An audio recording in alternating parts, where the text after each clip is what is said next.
गुजरात की आपने बात की सर, तो गुजरात की बात मुझे लगता है अधूरी रह जाएगी, क्योंकि जिसकी चर्चा सबसे ज़्यादा होती है 2001 का 26 जनवरी का वो भूकंप।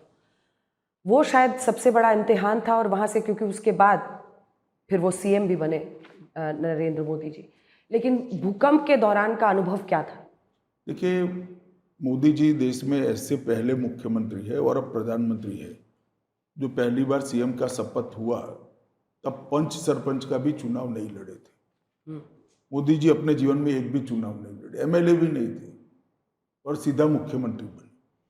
तो वो व्यक्ति जो कभी एक चुनाव नहीं लड़ा है, कभी एडमिनिस्ट्रेशन के अंदर सर नहीं खपाया है, इसको गुजरात जैसा समृद्ध राज्य चलाना बहुत बड़ी चैलेंज थी।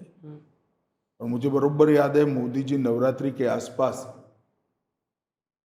मुख्यमंत्री बने, नवरात्रि के पहले या दूसरे दिन ही बने।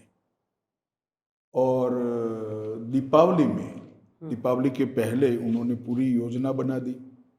भूकंप के क्षतिग्रस्त विस्तार सबको बूझी याद है, मगर अहमदाबाद तक भूकंप था।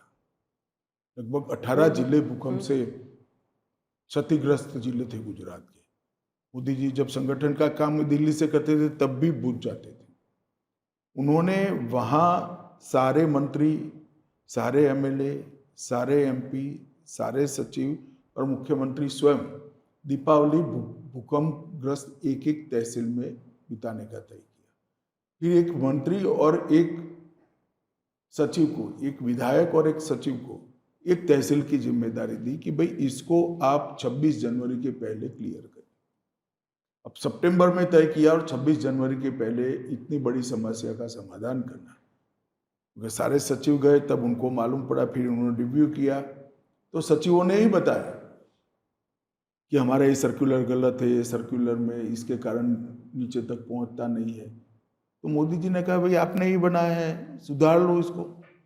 तो सारी समस्या का जो समाधान था 15 दिन के अंदर ही हो गया, और 26 जनवरी को पूरे देश के मुंह से ये निकला था कि गुजरात भूकंप से उभर चुका है। खैर पुनर्वसन का काम 2-3 साल तक चला, परंतु मलबे के ढग थे, बड़े बड़े कई प्रकार के ऐसे दृश्य थे, वो सारा साफ सूफ होकर नीतियाँ स्पष्ट हो चुकी थी, पुनर्निर्माण शुरू हो चुका था, इंडस्ट्रियल इन्वेस्टमेंट शुरू हो चुका था। ये पूरा परिवर्तन इतने कम समय के अंदर